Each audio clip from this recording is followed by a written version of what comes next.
So hello, everyone. Good to see you. Hope you're back refreshed after the week's break we had last week. And we continue our theme of the matriarchs today, looking at Rachel. But just to recap, I'm going to share my screen so that we know how we are doing with our Pirkei Imahot so far. Just a minute now. Let's see. Share screen.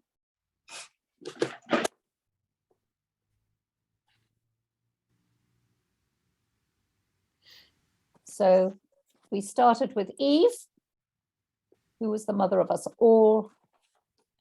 And between us, we decided that she used to say, "Seek wisdom even when it's dangerous. Do not fear death. We are as God, equal partners in creating and creativity." Rebecca followed on from Sarah. We can't say that she received the tradition because, of course, Sarah died before Rebecca joined the family. But she used to say, use your own judgment, take charge, and take action. And today we're going to look at Rachel. Rachel and Leah followed on from Rebecca. And it's that point we stop because what she used to say is what we're going to be really looking at today when we look at her really very full-packed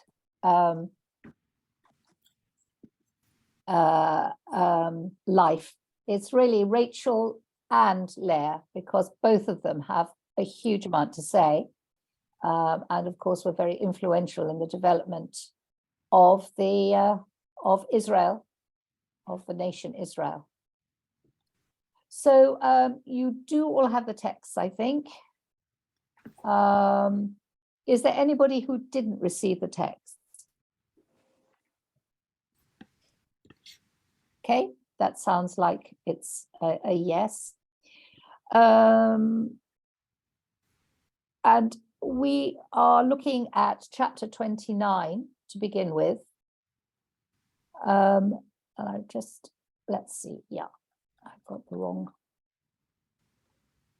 I'm going to ask you again, I mean, it's such a lot of text.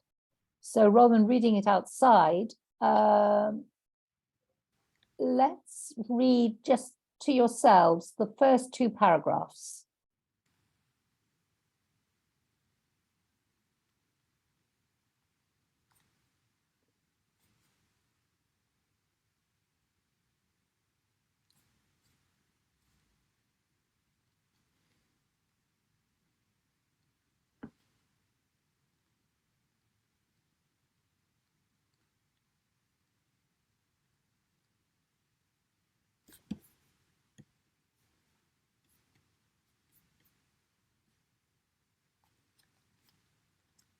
Okay, just to sort of recap, Jacob, of course, has had to run away because he's tricked Esau into the blessing, having already stolen his birthright. And Rebecca, as we saw 2 weeks ago, manipulated it so that he was able to go to Laban. She told Isaac that she had, he needed to find a suitable wife. And so here he is, having just arrived in Haran. Any comments, thoughts about those first two paragraphs? Mark? Again with the well. Absolutely, yeah. Again with the well. In a way, it's not surprising. I mean, I think probably socially, that was probably where people met. It may also have been the only place where the sexes mixed fairly freely, in that, farmers brought their cattle to drink and women came down to get water for the household. There are some distinctive differences, though. As I think I suggested last time, whereas, Rebecca demonstrated to be the one who takes charge. She's the one who suggests watering the camels, and she's the one that does it. You know, a feat of great strength. Rachel, it's Jacob who is the one who demonstrates the great strength, and he's the one who ends up watering all the flocks in the area. Anything else that people sort of comment on this?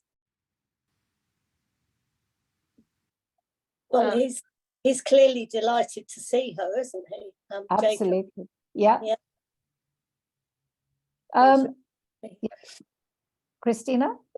That's what I was going to say.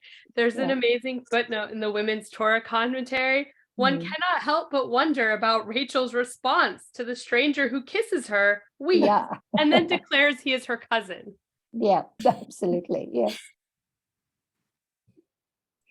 It seems, I mean, from the biblical perspective, it seems to be entirely appropriate. I haven't found any classical commentators that seem to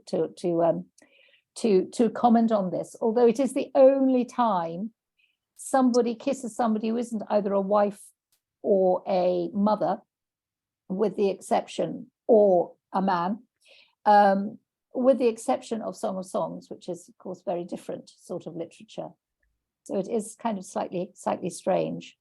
The other thing, though, I'd like to just pick out from here, where we are, you know, Rachel, let's see, where does it say? Also, just to mention that the order of his activities is quite intriguing, right? He rolls the stone and then he kisses and then he cries and only then he explains. Yes, that's true. So, I mean, what is this probably modest lady thinking? Yeah, yes, absolutely. The other thing, though, that is interesting is his reaction to her is that, you know, he counts the flocks, basically. It's when he sees the flocks of his mother's brother Laban, and then he sees the daughter of his mother's Laban, that he then rolls the stone off. So one wonders whether there's a certain calculation that's going on here.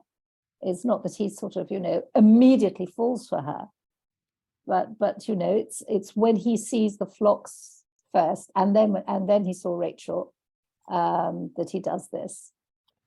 She's a shepherdess, which is kind of cool. Yes, it's interesting. There are a number of commentators pick up on this. That she was a shepherd may not have been that unusual. As you've said before, pointed out before, Christina, that, you know, in the sort of pioneering communities, women were working as hard as the men. And so for her to be a shepherdess is not possibly that unusual. Of course, Zipporah is the same with her sisters. What is unusual is the fact that she's described as a shepherdess here. In virtually every other woman, we are told of her great beauty. I mean, we're told of her great beauty later, but that's not the first thing we learn about her, which is that, you know, we learn, you know, about what she does first, and only later are we told that she's very beautiful. But the medieval commentators, the Midrash, are rather sort of strange about this, because they, in their time, could not get round the idea that she was a shepherdess. And they suggest that Laban was actually in very reduced circumstances at the time. And it was only when Jacob joined him that he started to prosper. And so he didn't have many sheep. And so it was possible for Rachel to manage them. In other words, if it were a full flock, she would not have been able to do so. But since there were only a few sheep, that was okay for a woman. A woman could cope with that, which I think says a lot about the sort of kind of medieval mindset, at which point the women were not part of, you know, it was not a pioneer community. It was a community where women were very much confined to domesticity. And the thought that a woman would be roaming around the fields with, you know, with a flock of sheep did not seem to sit very comfortably with them. So, So let's kind of move on. Please, at any point, if you want to interrupt me, question in any way, or make any comments, just please do. Yes, we're on to the third paragraph where Jacob stays with Laban, and he stayed with him for a month. Okay, just because you're kinsman, he says, you know, should you serve me for nothing? That's kind of interesting. It means that, in a sense, Jacob was not there as a guest. He was actually working from the start. But then again, that's not perhaps surprising because Jacob had nowhere else to go. So he may well have offered himself as a sort of a hired person right from the start. But then we come to the famous bit. Laban had 2 daughters. The older one was Leah, and the name of the younger one was Rachel. Leah had weak eyes. Rachel was shapely and beautiful. It's basically beautiful of form and beautiful to look at, is the way the literal translation from the Hebrew. Just one comment on names, if names mean anything. Rachel is a ewe lamb. Leah could possibly mean a wild cow. Now, I don't know whether those are meant, you know, as descriptions of their characters, and I have absolutely no idea whether in Hebrew sort of appellation of cow to a woman has quite the same sort of implications that it has in English. But it's kind of interesting that the 2 of them are sort of kind of related to animals in that way. Actually, the root lamed aleph hey, from which Leah comes, means to be weary or to be impatient. And again, I don't know whether that has any sort of connection to the character of Leah. I don't know if any of you have any thoughts about that at all. Could it be related to Leah's feelings that Rachel stole her husband's affection? She keeps having these kids and she's like, now he's going to love me. Now he's going to love me. Now he's going to love me. Now, oh, forget it. I'm just going to give thanks to God. Like, but then there's the whole thing with the mandate. So she does seem. Yeah, you're jumping ahead. You're jumping ahead. You're jumping ahead. Sorry. So, you know, this is the beginning of the story. So, Mark. Mark, you're right. Okay, now you're unmuted. Yeah. What do you think was the cause of Jacob's tears? That's a really good question. And I honestly don't know whether it's emotion, that he's found his family.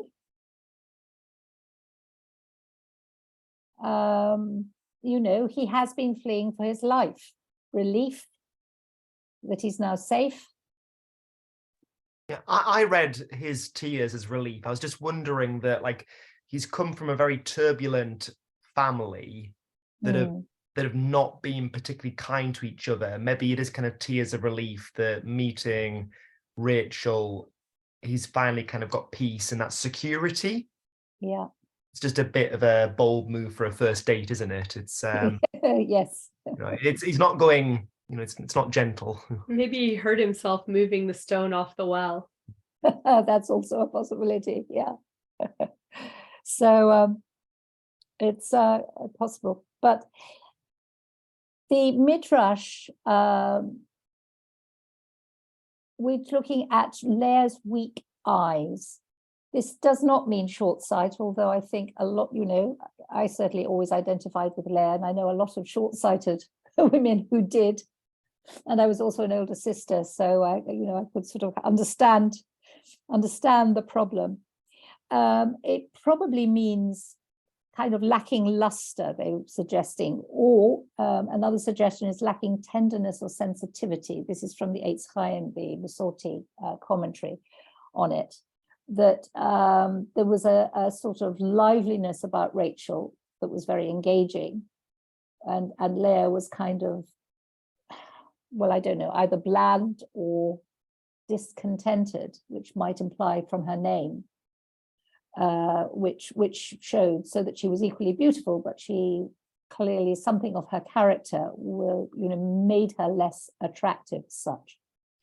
Of course, the Midrash go rather a different route on that, by suggesting, I don't know whether this is one of the ones we've got here. No, we don't. That actually her eyes were weak from weeping. Why did she weep? Because when the two sisters were born, they were betrothed to Jacob and Esau. Two brothers in the family, to marry two sisters of cousins seems very appropriate. But that Leah was a very pious girl, and she heard about all the excesses of the wicked Esau, and she wept at the thought that she was going to have to marry him. So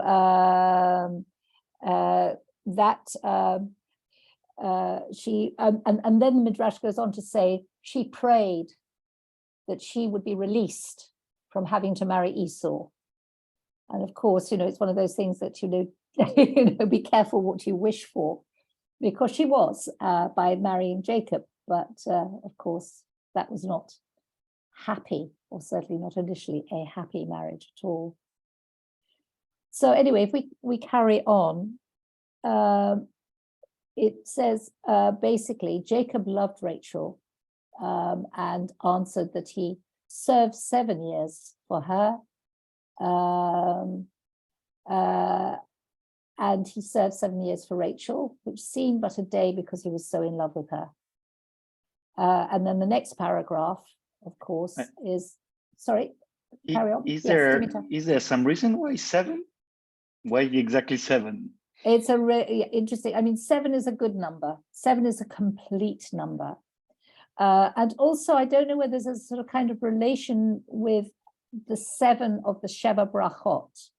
In a marriage, and particularly we have here when he says to fulfill the week, marriage basically meant at the time you simply took the bride into your house and cohabited with her. But we derive from what happens here that there were 7 days of feasting to commemorate that event. And that has become in Jewish tradition the Sheva Brachot, the 7 days, that we tend not to do so much in progressive synagogues anymore because everyone goes on honeymoon. But if you don't, the idea is that you have, a party for 7 nights, you invite friends, you say the blessings. And it's really after that 7 nights that the marriage is sort of kind of considered to be properly established. So I think whether there's a sort of kind of parallel 7 years, 7 days, or whether it's simply that 7 is one of those recurring numbers that means perfection.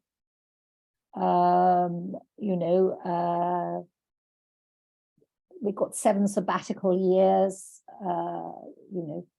plus 7 days of the week, of course. It recurs the way 40 does. 40, so many things happen for 40 days or for 40 years. So 7 days, 7 years is a sort of a recurrent theme. I don't think it has any other significance beyond that, really.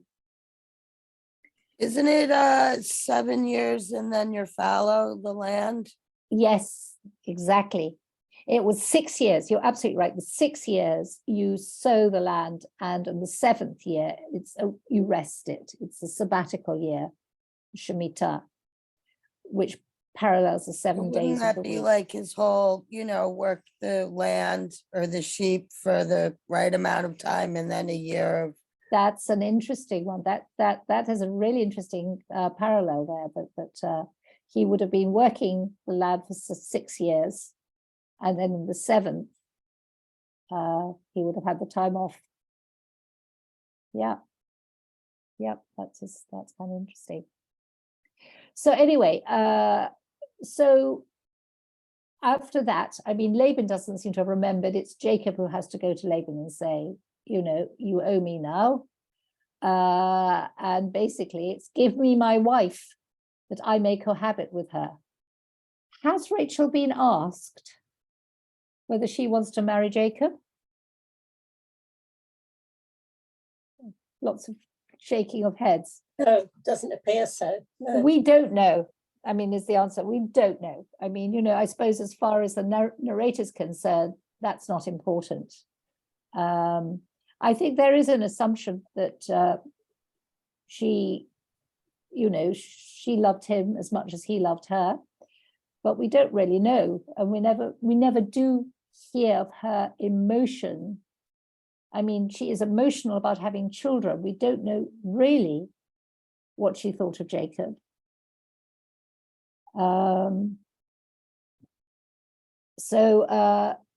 Anyway, so she he took, but of course Laban doesn't take Rachel, takes Leah instead, brings her to him at night. There's nothing here about her being veiled, but the assumption is she must have been. And the later tradition is that, I think I mentioned this 2 weeks ago, that where women did not go about veiled, when it came to being married, they were veiled. So that otherwise, how was it that he didn't recognize her? Well, would anyone like to sort of say why it is that this story sort of kind of pans out this way in literary terms?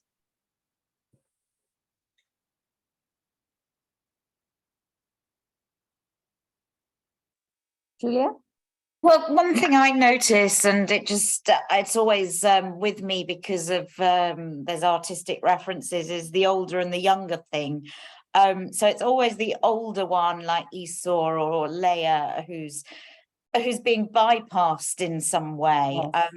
So yeah, that's one thing I'm interested in, and I'm particularly interested in it because it gets used by the Christians as the reason why the New Testament's better than the Old Testament. Yes. So I just think it's a really interesting thing that it's happening again and again, and then gets used so didactically. Yeah, no, you're absolutely right. This is the same thing. Emma? Yeah. I guess it's interesting, like Laban, who is like one of our, you know, great villains or whatever, has what he's done here is he's tried to like redress the balance and like, you know, give his older daughter a chance. Yeah. We just don't view it so kindly because Yes. Jacob. Yeah. Could you actually marry your second daughter before your first daughter, or were there rules, do you think? Well, the question is, if there were so, why hadn't he explained that to Jacob 7 years earlier? Because he's a trickster. And he also had 7 years in which to marry off Leah. I mean, what it does seem to do is to parallel the trick. It's the trick that Jacob played on Isaac by pretending to be his older brother. Now the trick is being played, the same trick is being played on Jacob by the older sister pretending to be the younger one. So in Hebrew, there is this term that's used, midah keneged midah, which is measure for measure. And it recurs frequently throughout the biblical texts, that what happens in one incident is kind of redressed in another. And in a sense, seems to be a deliberate comeuppance. This is Jacob's punishment for having tricked his father. And there are a lot of parallels throughout these stories that seem to suggest, you know, the Esau-Leah parallel and Jacob-Rachel. The idea that the younger one, you know, succeeds over the older one, which I mean actually does happen, although both marry him. Rachel is the favored daughter. That's continued into our liturgy, where we always talk about the God of Sarah, Rebecca, Rachel, and Leah, whereas it should be Leah and Rachel. But tradition has always reversed them because Rachel is seen as being that bit more important. But what doesn't happen within Midrash, which is kind of interesting, is that where Esau becomes this real villain, this real baddie who can't do anything right, which is a justification then for all the things that Jacob does. Leah doesn't.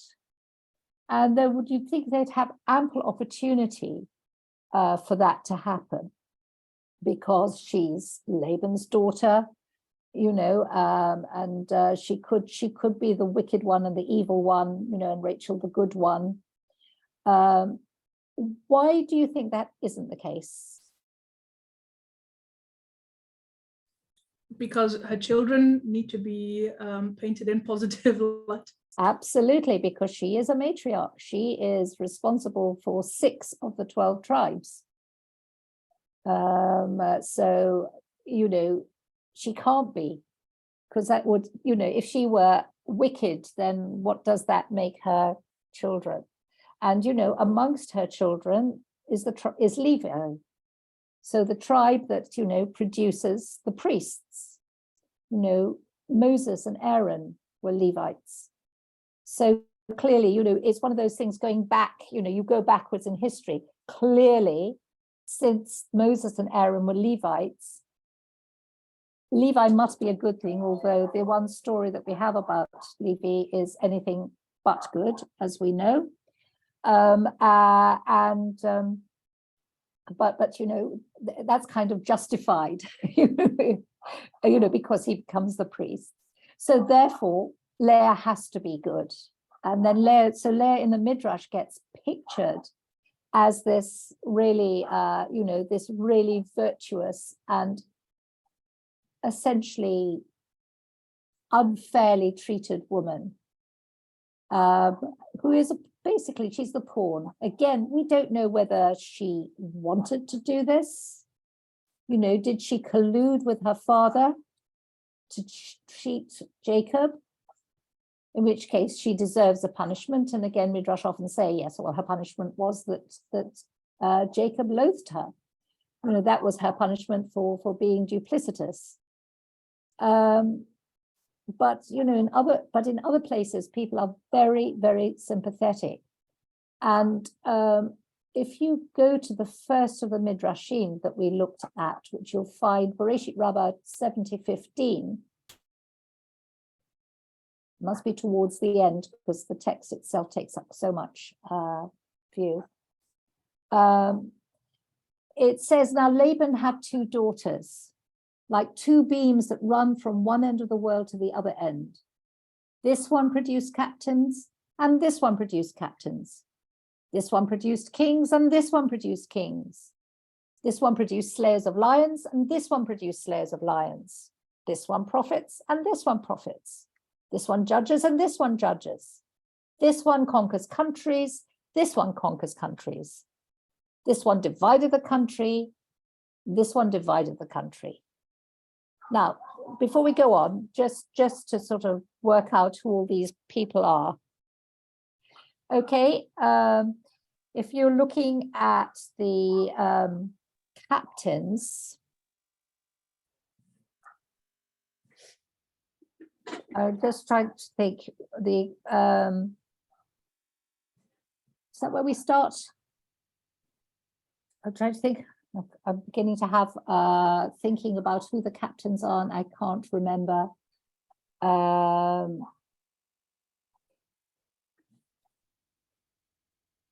would have to leave that one. I've got a blank. I've drawn a blank. Can anyone remember who slays lions in the Bible? Shimshon. Yes, Samson. Who else? Daniel No, he doesn't. He doesn't kill them. doesn't kill them. Oh, Yeah. whoops. No, the other one is David. So, you know, David is, of course, a descendant of Judah, so of the line of Leah. Samson was from Benjamin, so one of Rachel's children. Which one's the more important in our history? David, okay. And then This one is conquerors of countries, and this one's conquerors of countries. Now, who conquered? Joshua? Joshua. Yeah. Who else conquered? David as well, right? David as well. Yeah. David and Joshua. Also, King Saul did. And also, so did Moses. I mean, didn't actually conquer the country, but, you know, was responsible for battles as they went through Sinai. Okay. Ones who divided the country were Moses and Joshua in terms of, you know, dividing up the country between the tribes. Moses did it initially in advance of the being to the country, and Joshua did it when they were in the country. Okay. And then as far as judges are concerned, again, trying to think who the judges are, but we've had Samson already. Samuel. Deborah.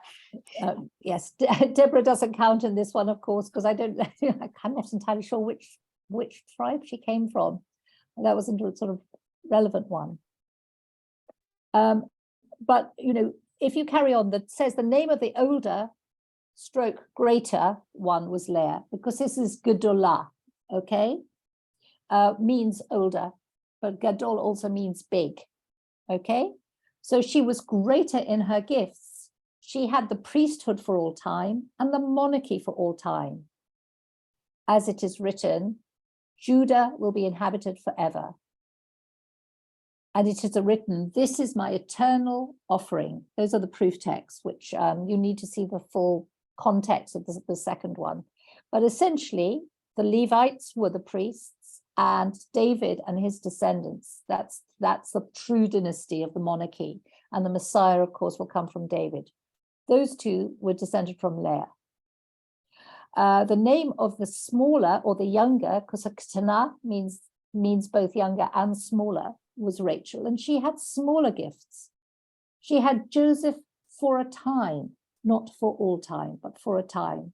That is the two tribes of Joseph, Ephraim and Manasseh, which were part of the northern kingdom. So they were destroyed by the Assyrians and never sort of reinstituted, which is why, you know, Ephraim and Manasseh are part of the lost 10 tribes. The only two that survived were really Judah and Benjamin. Benjamin being one of Rachel's tribes, but was tiny, and Judah was huge. And so Benjamin got kind of subsumed into Judah at that point. And then we have Saul for a time and Shiloh for a time. Saul, of course, was the king from Benjamin, but his dynasty didn't last because he died and Jonathan, his son, died with him. So there was no descent, you know, the monarchy did not continue. And Shiloh is was one of the sanctuaries in the northern kingdom that was destroyed by the Assyrians. Whereas Jerusalem, of course, as we say, is, you know, has become the eternal city as such. And so it says he, that is God, rejected the clan of Joseph. He did not choose the tribe of Ephraim. Okay, so there we have, as it were, compensation for Leah, for the fact that she was part of this duplicity. And we see that actually in the text itself, because, you know, if we go to the next paragraph, it says, seeing that Leah was unloved, Adonai opened her womb, but Rachel was barren. And so it's seen that Leah, you know, this was, God has taken pity on Leah because of her sort of piety, according to the Midrash, and because of her the fact that she was part of this sort of kind of duplicity, you know, this trick that was carried off.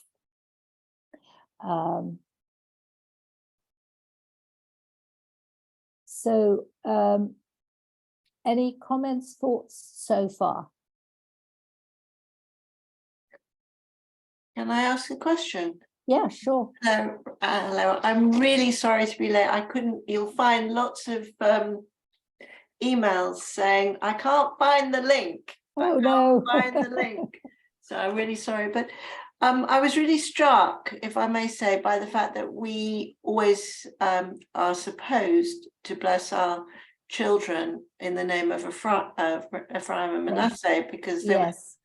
And I was always told that that was because they were the first siblings who didn't fight and actually got on, whether that's actually true or not. But it's intriguing that it says here, and I've never heard that quoted before, that God rejected the tribe of Ephraim. And I just wondered whether you could square that circle, or is that a subject of another? I mean, I think that the simple or the quick answer is, I mean, this is a midrash that is looking at comparing the descent, you know, the line of Leah and the line of Rachel, and the line of Rachel, the great, you know, the major tribes of the line of Rachel. We have Joseph and Benjamin. Joseph clearly had a greater status because he had two tribes named after him, Ephraim and Manasseh, but they were destroyed with the other 8 in the northern kingdom. Whereas in the south you had Judah and Benjamin. As I say, Benjamin produced King Saul, but that was it, essentially. Whereas Judah produced the kings that, you know, we are, and us, because we are all descendants of Judah or of Levi, both of which are descendant from Leah. But why do we still bless our children? I mean, I don't want my children to be die out. Sorry, maybe that's very... Well, I'll tell you the reason why is because they were exceedingly wealthy, exceedingly successful when they were tribes. Manasseh was huge, and Manasseh was the one that sort of expanded outside of the land of Israel. It was Gad, Asher, and half the tribe of Manasseh asked permission to live outside of the land of Israel and were given it on the condition they would come and fight for Israel should they need it, and half of Manasseh settled inside. So it was huge and wealthy. And I think that that's, you know, one of the reasons. Mark. I'm interested in the fact that Leah's pregnancy is a result of divine action, as a result of the fact that she was unloved. Yes. Yes. It's kind of divine compensation. So, you know, you ask, you know, who actually is responsible for the pregnancy? Is it the father? Is it, you know, it's God who is responsible. It always seems, you know, there are 3 in this marriage. And you know that this is the compensation that she receives. I suppose usually the text would say, and Jacob knew his wife, and God remembered her, and she conceived. Right? Yes. So there's some kind of you know, there's something missing. That's true. Yes. Yes. Yes. Absolutely. Clearly, I mean, Jacob has something to do with it, but somehow it's not kind of with his volition almost, you know, he does his duty, but he doesn't seem, this is not where his interest lies. If you look at the next midrash that we have, this is on page 4, the top one there, which is Bereshit Rabbah 71. This is essentially, again, Bereshit Rabbah, one of the earliest midrashim, although we don't quite know when this was written. God supports all those who have fallen. These are the barren, whose status has fallen within their households. Okay, so the way they're interpreting this idea of noflim, you know, people have fallen, is, I mean, there are many ways you could interpret that in terms of people falling on hard times. But in this context, they're defining it as women who are unable to have children. Okay, because here the status will have fallen within their households. This is something, again, I think it's probably quite difficult for us to sort of, really sympathize with, but this idea that the defining role of a woman is to be a mother. There was no, I think until Deborah, there's no real sort of kind of alternative. Actually, Miriam maybe also, but essentially, it is, you are the mother of the next generation of men. That's kind of what we're talking about. If you couldn't have children, you were really looked down upon. You weren't you had nothing really if you couldn't have children. That's isn't it? Which is why Rachel says, we come to a minute, give me children or else I die. What am I without children? And we saw the heritage of that in the leadership election for Theresa May. Yes, absolutely. You're right. Yeah. I remember when I started my career, quite regularly people would say things about ladies who hadn't had children along the lines of, oh, poor things, they've had to work hard because they didn't have children, or I just found it unbelievable. Yeah, that still happens. And, the comments that have been said, I wonder why she never had children, as if, well, why? I mean, it should be a choice. It shouldn't be an assumption. Well, that is very much, absolutely, that is very much the thing. So looking at this, so the way this kind of, so God supports all who have fallen and straightens the bent. This is part of this quotation. When the Holy One, blessed be he, rewards them with children, they straighten up, which is a kind of very graphic picture of a sort of a barren wife who kind of, sort of has to sort of hides away or withdraws and sort of, into themselves. But then you can stand proud if you have a child, because then you have status. Okay. Similarly, Leah was hated by her household. Now that's interesting. She's saying Leah was hated. And which suggests that she too was barren until God came and gave her children. And this, of course, is the sort of running narrative throughout our texts, starting with Sarah, and Rebecca, we are told, only had children once Isaac started praying prayed on her behalf. And of course, it comes much later in the story of Hannah, the mother of Samson. This is a tradition that goes through of the barren woman who then miraculously gives birth with divine intervention, usually after prayer. So here the suggestion in this midrash is that, and based on that text, that it was that God, remembered because Leah was hated, God granted her children, which suggests there was a period before her children where she too was considered unfertile and suffered the sort of the status of a barren woman. Okay. So the Holy One, blessed be he, visited her and she was straightened. That is the same concept. And God saw that Leah was hated. Leah was hated, that she behaved in the manner of the hated. Okay, so in other words, it wasn't that she was actually hated, but she behaved as if she was, avoiding people, shunning them, being very insecure, I suppose. And she behaved in the manner of the hated, since she was supposed to marry the hater. That is Esau, since that was the custom. The firstborn married the firstborn, the younger one to marry the younger one. Therefore Leah cried and said, may it be your will, God, that I do not become the possession of an evildoer.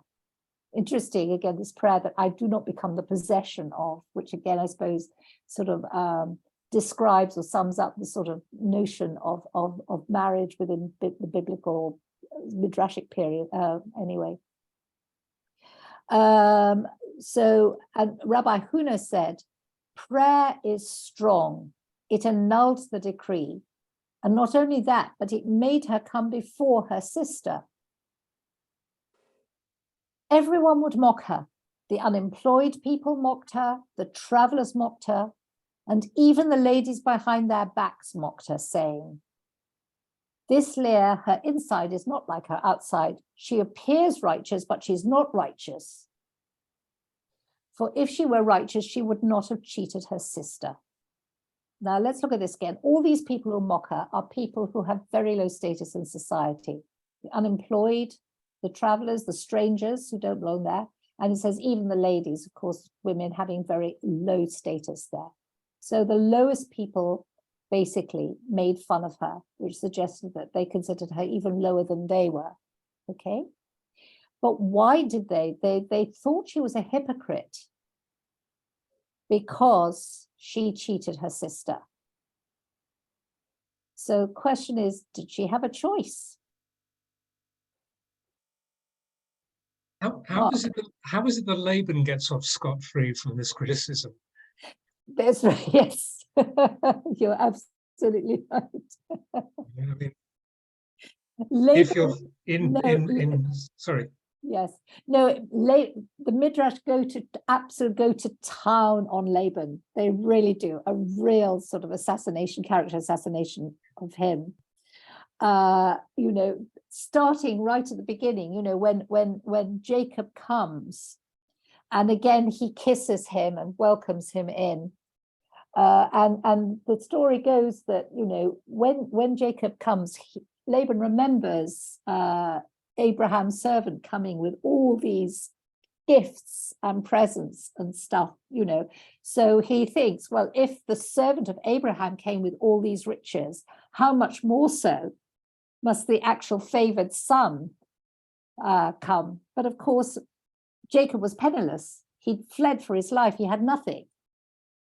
And Laban, apparently, according to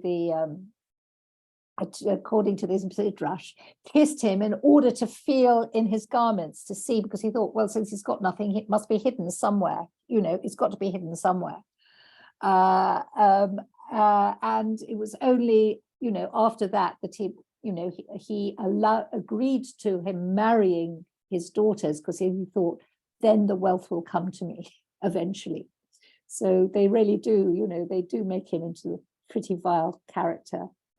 You know, and at some point, yes, first he tries to poison, you know, yes, he does everything. But it's so, you know, he doesn't get off scot-free, but of course he's a man, he does manage to sort of survive the incident, and he becomes very rich on the back of Jacob's work. Whereas Leah, you know, has to live life as the hated wife. Okay. But Laban is cursed for all time in the Haggadah. Yes. You remember it every time, every year, as look what Laban the Assyrian did to our fathers. That's right, you know. So I don't know, he got off. Yes, who sought to kill my father. Yeah, absolutely. Yes, yes. Okay, so where were we?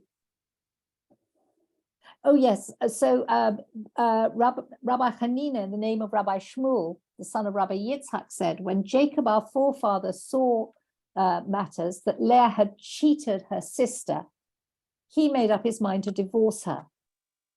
But when she was blessed with children, he said, to the mother of these, I'm a divorcing.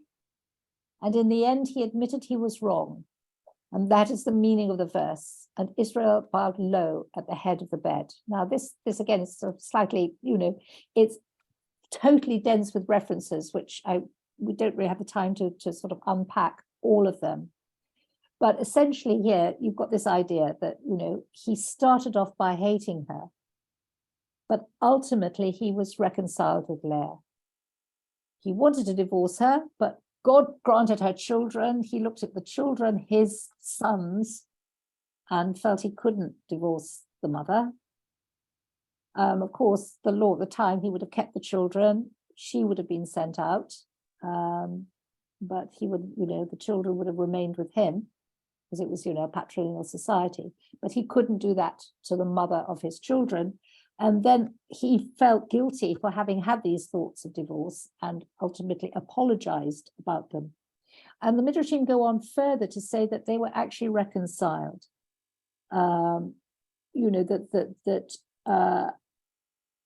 After Rachel's death, or maybe even before, they came to, actually have a fondness for each other.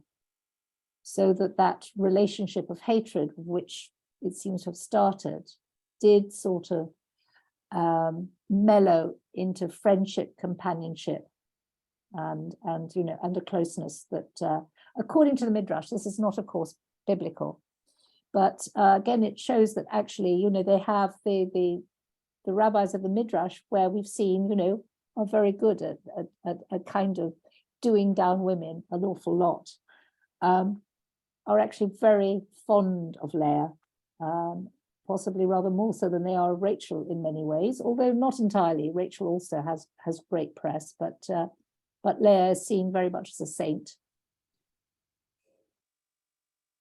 So if we go back now,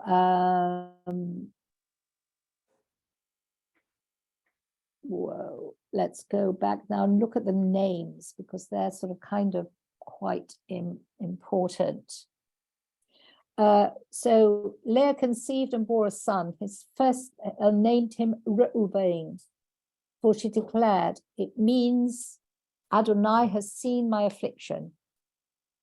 It also means now my husband will love me, which is really a very sad sort of kind of hope, because it doesn't happen really at that point. But Shimon comes from Shema, to hear. Some people have suggested it's Shema Oni, which is, see my affliction. Reuven is see a son, which could be Ra'abi Oni, God saw my affliction.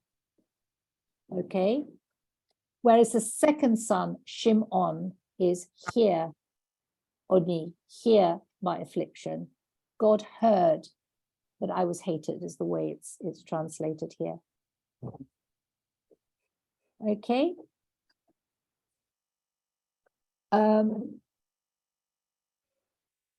So, the hope is after the first one that Jacob would come to love her.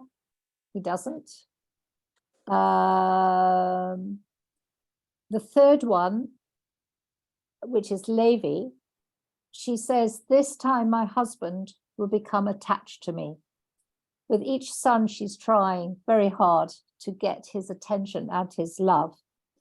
The origins of the word Levi are a little bit more difficult to we don't actually know what that means. In Hebrew, the word lulai means a loop, which might then explain why she says, perhaps now my husband will become attached to me, tied to me. So I think there's meant to be a sort of a connection there. The Eitz Chaim seems to suggest that Levi was also the name of temple slaves in the pagan world. And that's why it became then temple priests, or not the priests, but the people who basically were temple slaves, I suppose, is what you would call them in Judaism too. The ones that sort of basically cleaned up after did the washing up after the priests had done the sacrifices, and hoovered up the ashes and did all the rest of the things that needed doing. In the Hebrew, she explains that Ilaveh Eli, which will kind of in modern Hebrew, it sounds like join together, go together. Yes, as I say, in biblical Hebrew, it's a loop, so it's kind of tying them together. Okay. Yeah, this commentary says it's a pun on a company. A pun on a Accompany, like to accompany. accompany Oh, I the see. To come along. Oh, really? Yeah. That's Yeah. interesting. That doesn't come from the biblical Hebrew. As far as I know, the only word was lulai, meaning a loop. There was no verb in biblical times that seemed to suggest this. Ilave, Yes. it's a loop. Okay. Yes. So it is, yes, to join together, attach, I suppose, in that sense. So I suppose from that point you can derive a company, if you're going to attach two people together. We have better luck, I think, from the biblical the Hebrew derivation of Yehuda, from Hodu Hoda'ah, thanks. And she says, this time I will praise Adonai, and so she calls him Judah, and then she stopped bearing. The fact that she praises is a sort of a big thing for the again for the rabbis, who say that she's the first and only the first person to actually thank God for something. Up to that point, there are lots of people who pray to God asking him for things, but nobody ever thanks God. And for that, she merited more children, according to the Midrash. But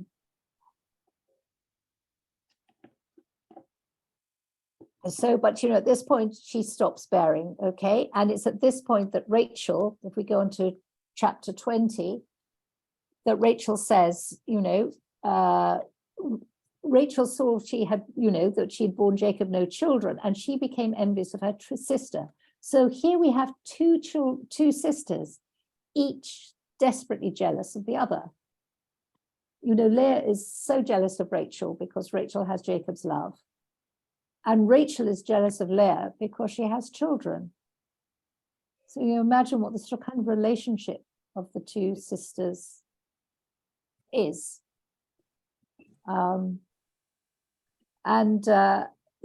Question is, was that because of the marriage? Did it start with the tricking that happened with the trick?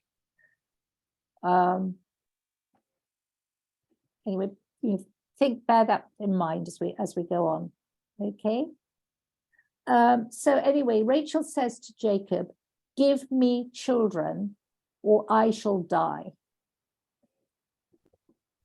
So what does she actually mean by this?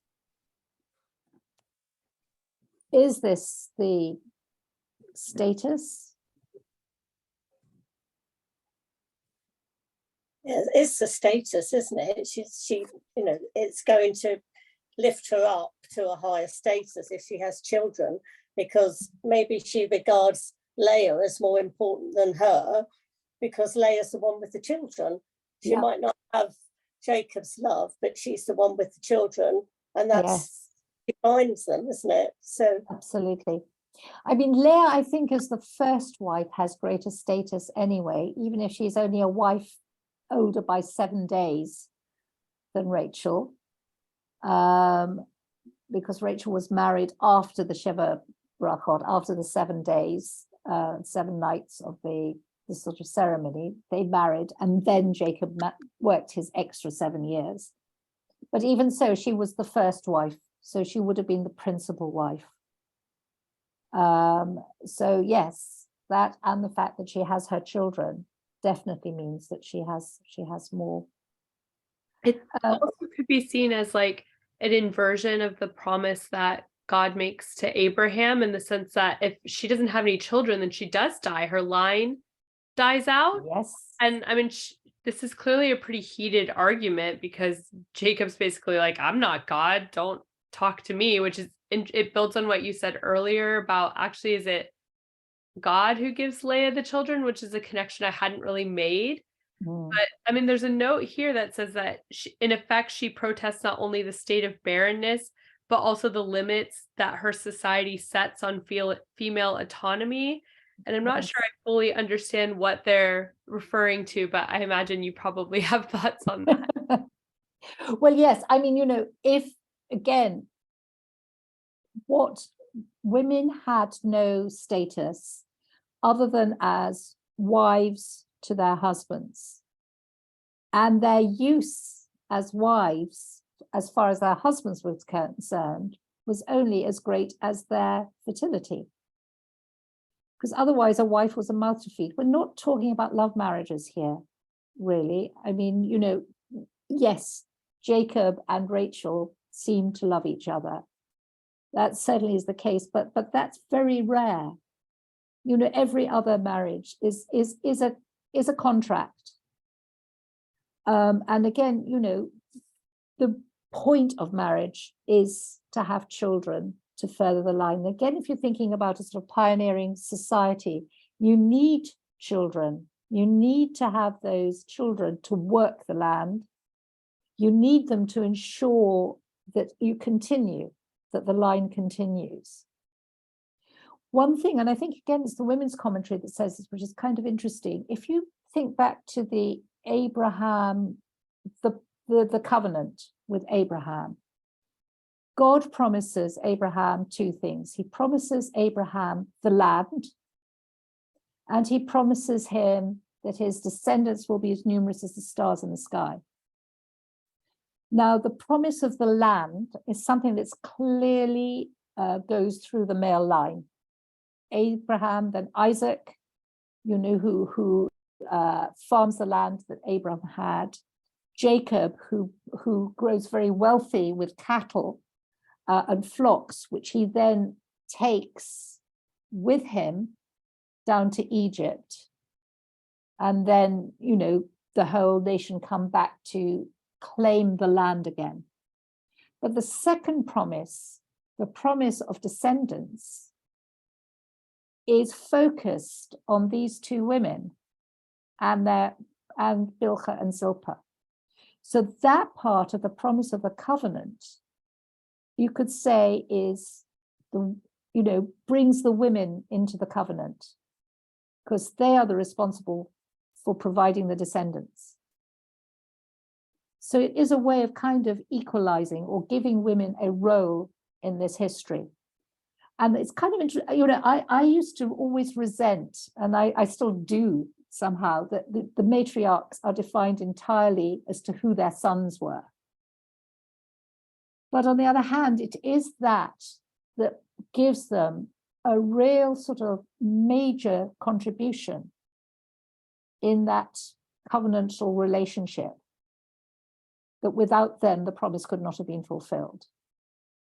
And I guess at least we have the fact that under Moses, is it Milcah, Noah, the daughters go before Yes, Hoglan, yes, yes. Because they can't, under the current system in Genesis, they can't be involved in inheriting the land, but that does get fixed, at least if there's no.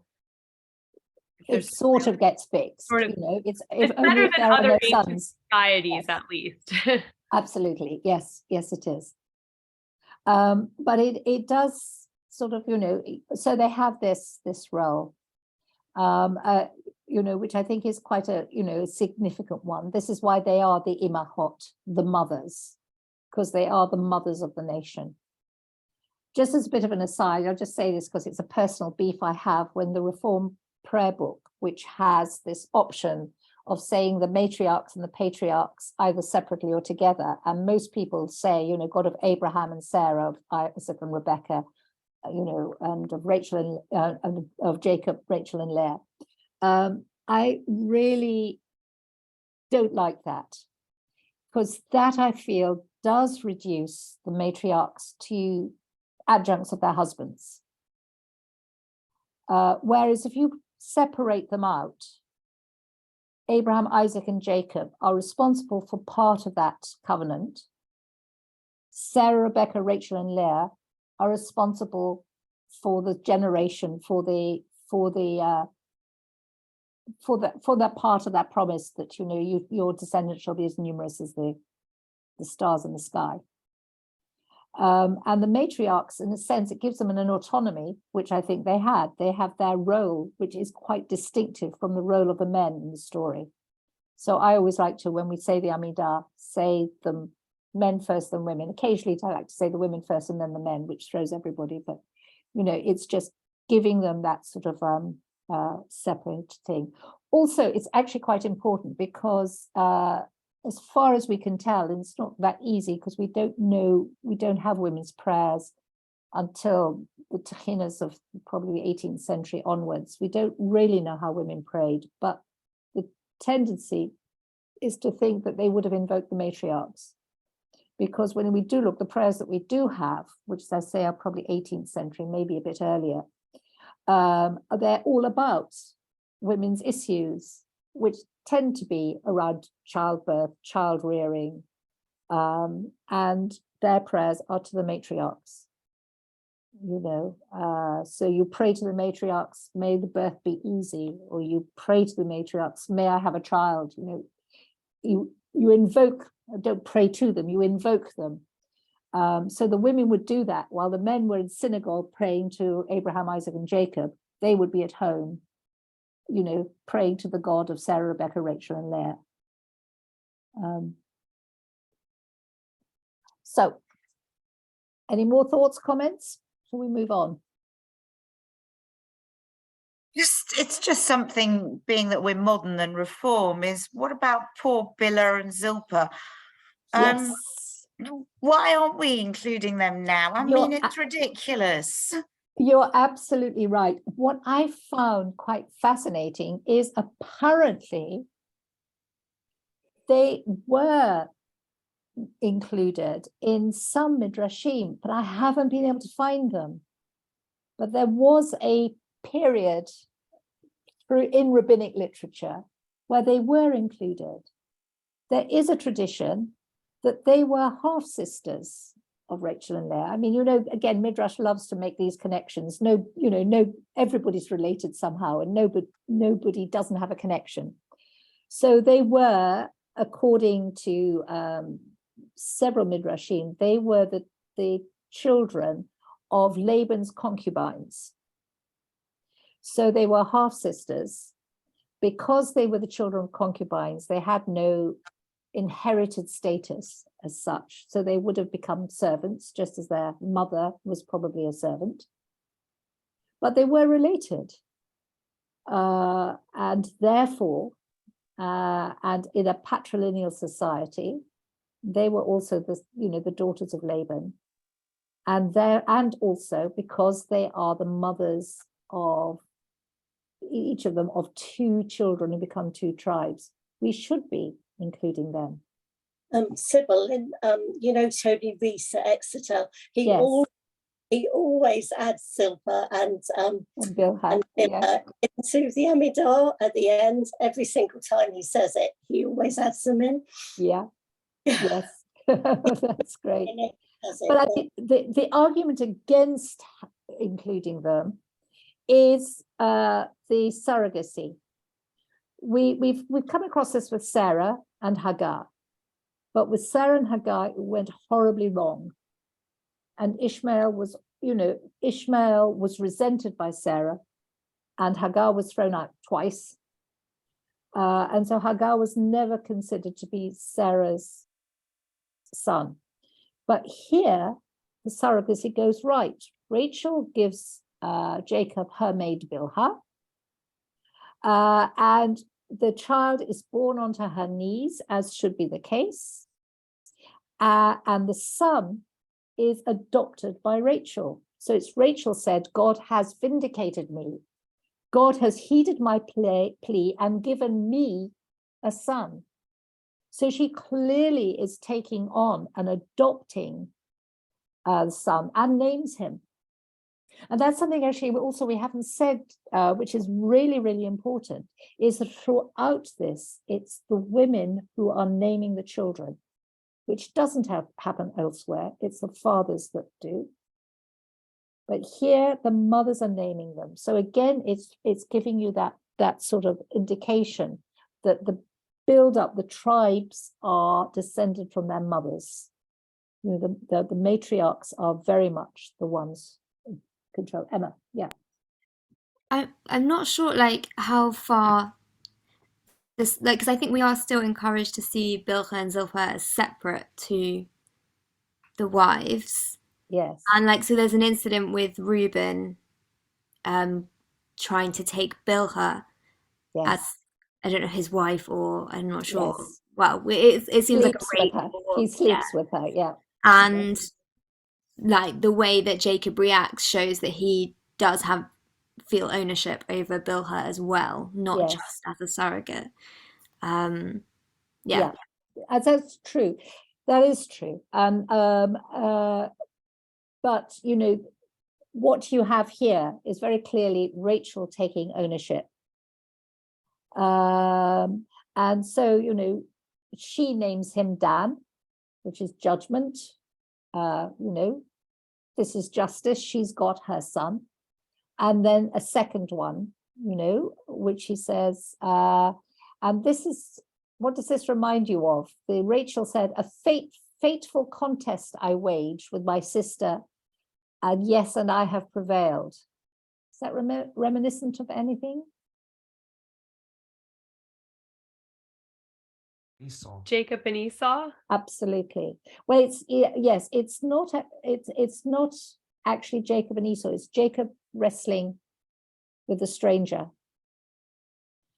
You're muted. I can't hear you. But it's that, you know, where God, Jacob is seen as wrestling with God and man and prevailing. It's the same word, Yechol, which, you know, is used to mean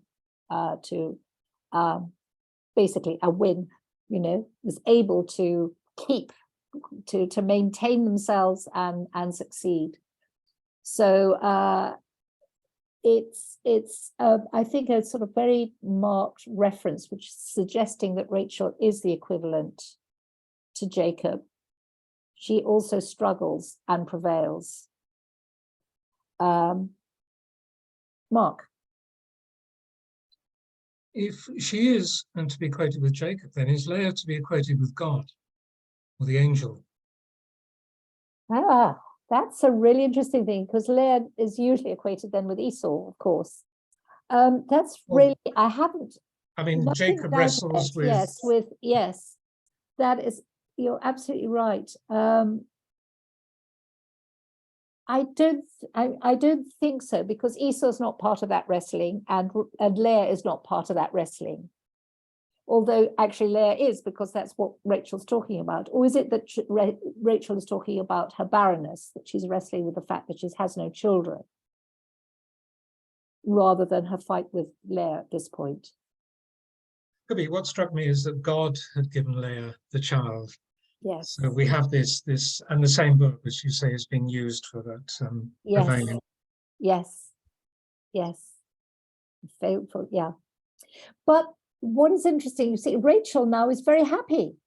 She isn't saying, oh, it would be nice to have a child of my own. You know, these are her children. She definitely sees them, you know, these are her children. And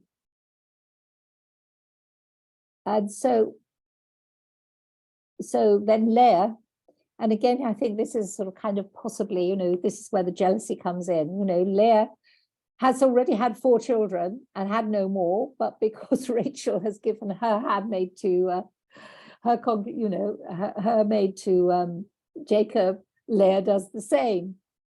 And there are 2 more who Leah names then as Gad and Asher. You know, Gad meaning joy and Asher meaning happy.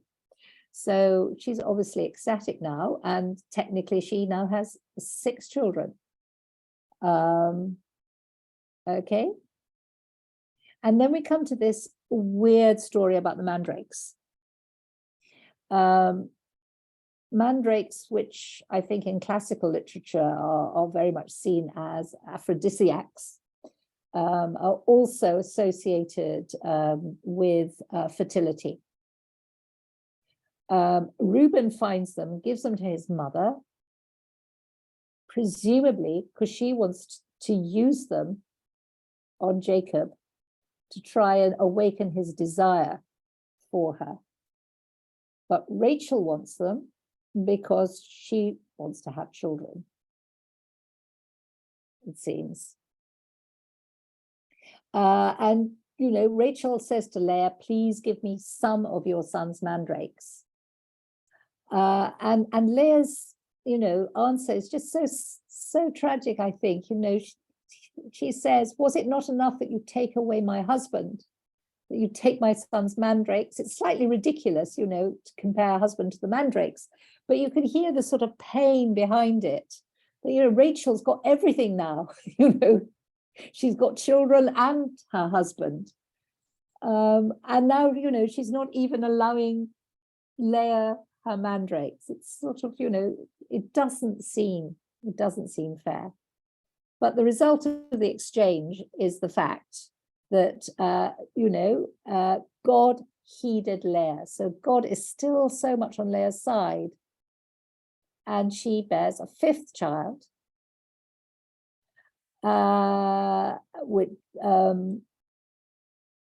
which Leah says, God has given as my reward for having given my maid to my husband, which seems to me to be so odd. I haven't been able to kind of work that one out. I don't know what you think about that. I just have to, can we just talk about what Leah says to Jacob when she tells him, here it says, I have hired you with my son's mandrakes, I have bought you. I mean, they are so managing this man's fertility. Yeah. Whether it's like their turn or they're controlling it through their giving the maid. Yes. I mean, I read that comment from Leah as like not wanting to admit that this was about Rachel. I'm also an older sister. My younger sister is much prettier than I am. I also have always identified with Leah. And I felt like after that real admission over the mandrakes of all of her feelings, of all of this hurt, that she wasn't going to give, it wasn't going to make this joyful moment about Rachel. Yeah. That's absolutely, yeah. I mean, and also she's giving him orders. You know, you are to sleep with me tonight. I bought you. You know, I've hired you. A man would normally do the hiring in a subcontractual relationship. She's hiring him, and she's telling him, "This is what's going to happen, guy. You know, you will sleep with me tonight because I've hired you." It's incredibly powerful, really. I think so. Yeah. Can I be blunt for a moment about Jacob? Yes. Strikes me that it's an awful term, but they're studying him out because effectively he's being serviced to make sure that he is as fruitful as humanly possible. Well, that's how we talk about the women, so why should we talk about the men that way? And you know, the fact that like Leah saying that she's she's been praised by God for giving that concubine. Well, yeah, God's praised it because that's even more people being made by Jacob. So yeah. So basically, yes, it's like a sort of stud animal. Yeah. Man must be exhausted. None of this was his choice. You know? No, he just wanted Leah, Rachel. That was all he was after. This covenant business is hard work. Yeah. But I mean, I do like from that this sort of idea that, you know, these are women who do have agency, in spite of the fact that, you know, they probably had no choice or say in their being married off to Jacob in the first place. They are the ones who are very much in control of what's happening here. You know, you know, both in the giving of their servants and in the mandrake incident. You know, so I think I suppose the duality of the comedy, because it's quite an absurd situation, but against the heartache of what Leah's saying, because you know, her whole kind of femininity, which is about, you know, her as a mother and then her as a wife, they're being completely diminished. And that's what's really tragic in it all, because she's not been able to have a very straightforward run as a mother, and she's not had a straightforward time as a wife because she's been seconded by concubines and a sister.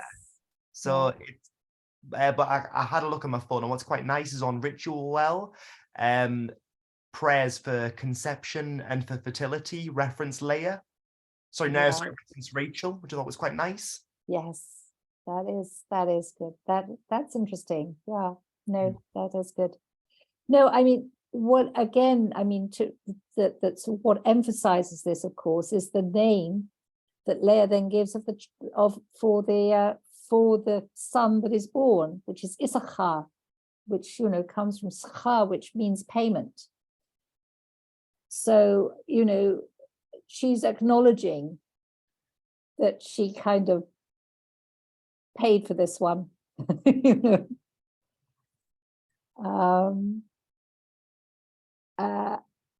And then, you know, which is interesting, that then she finally has her sixth son, who is known as Zvulun, Zebulun, which is, again, though, you see, she says, you know, God has given me a great gift here. Now my husband will praise me. You know, so she's still hoping that, you know, to get this sort of recognition from Jacob. You know, after 6 children and 2 surrogates, so 8 sons altogether. And then you have this wonderful sort of final bit. And then she had a daughter and called her Dinah. Why don't they say why she named her Dinah? All the boys get stories. I know. And Well, Dina's going to have such a sad story. Why doesn't I know. name get to me? But she's not important. And did Dinah have children? I mean, you know, probably most of you have read The Red Tent, so you know what that story. But, you know, Dinah, you know, we gets raped and gets married. Probably had children, but we don't know. You know, she's not important. Although there is a very interesting midrash, which I'm going to turn to now, if we can. I think it must be, is it the Tanhuma here?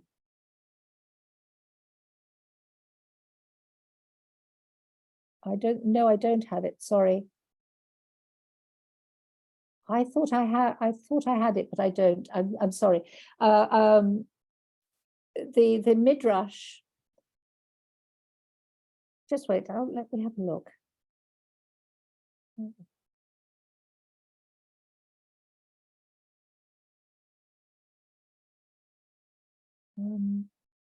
Sure.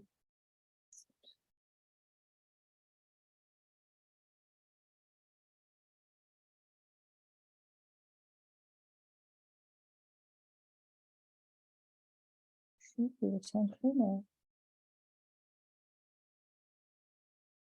I don't have it unless it's right at the bottom. Yes. The last one, sorry, Bereshit Rabbah 72:6. Basically says, and afterwards she bore a daughter. Rab Abba said he was created male, but because of the prayers of Rachel, who said, the Eternal add for me another son, it was turned into a female. Okay, by this time, basically, they're jumping ahead. So we need to maybe look at what happens with Rachel first of all, and we'll come back to that. That's why I couldn't find it, because I've got it much further down.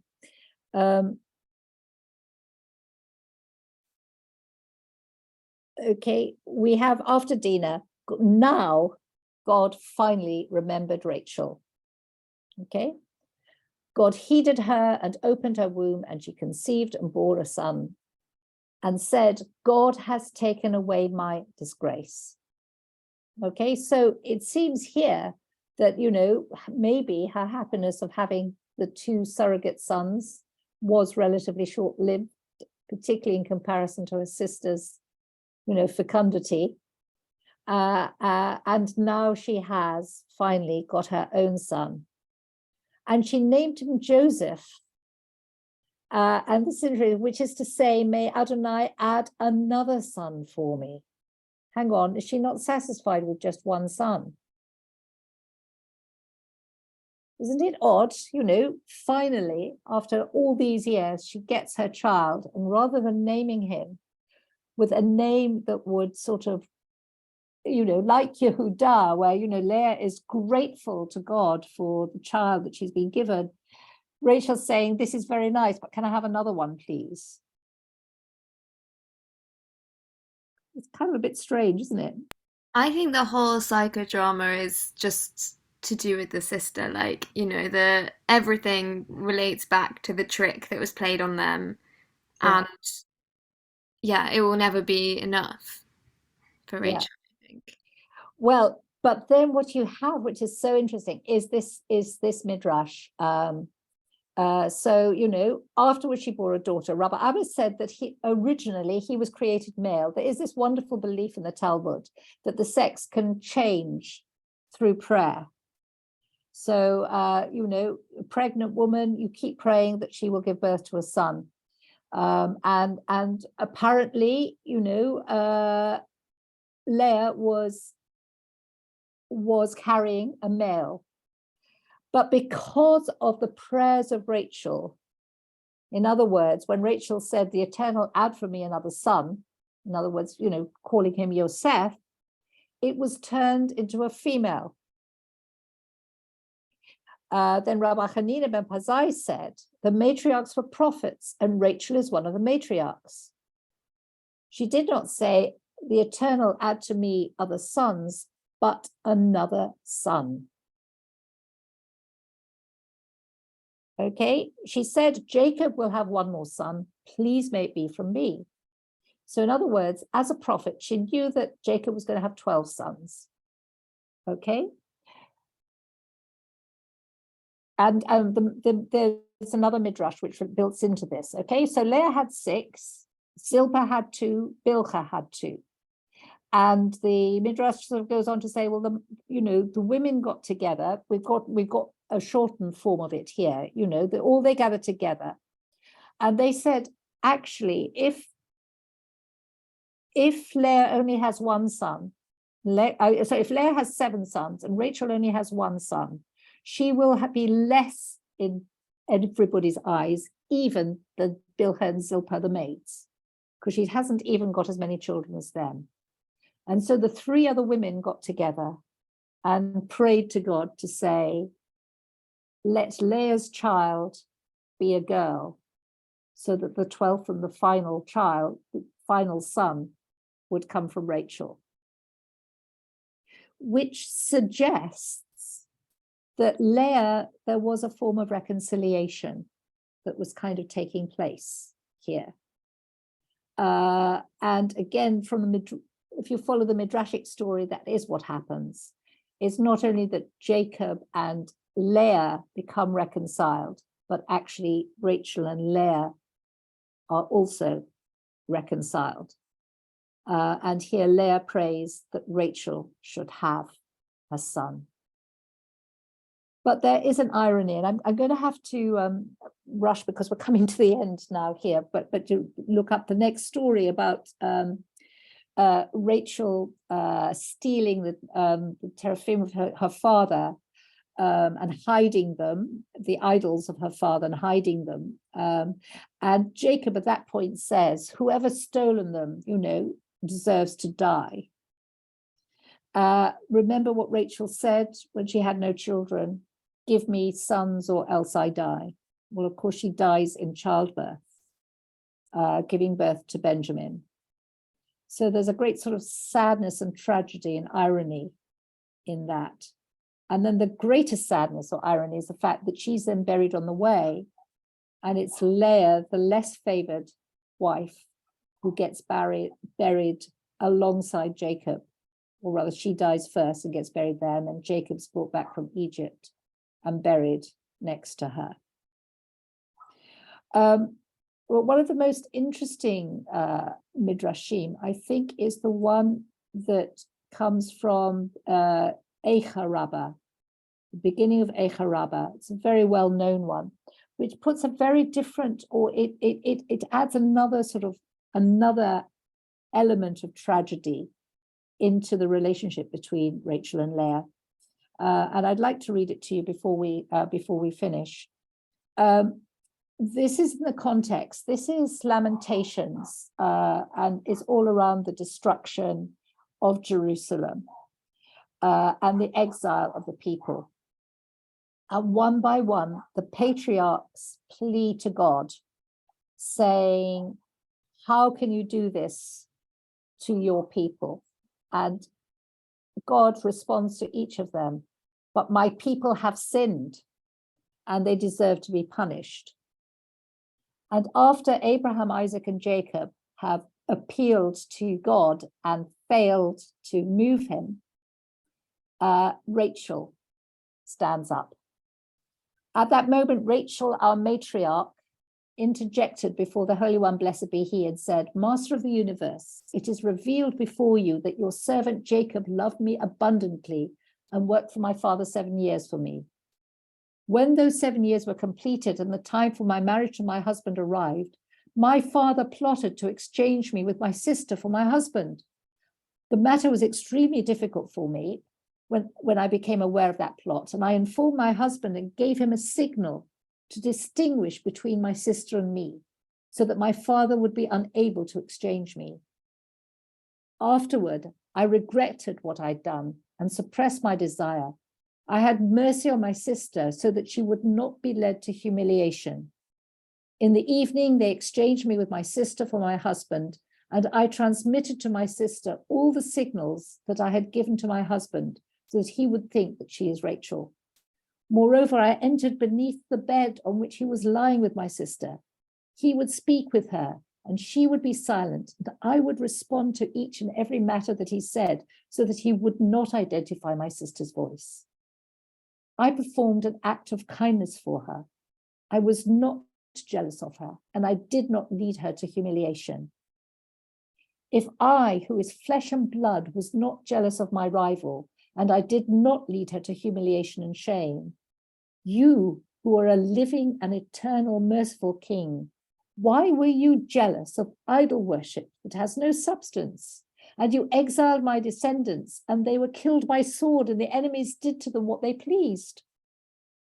And immediately the mercy of the Holy One, blessed be he, was aroused, and he said, for you, Rachel, I will restore Israel to its place. As it is written, and this is a quote from Jeremiah, which you've got here, a voice is heard in Ramah, wailing bitter weeping. Rachel is weeping for her children. She refuses to be consoled for her children as they are not. And it is written, so said the Lord, restrain your voice from weeping and your eyes from tears, as there is reward for your actions, and there is hope for your future. The utterance of the Lord, and your children will return to their borders. So that's a very different take on the story. I don't know if you have any comments on that.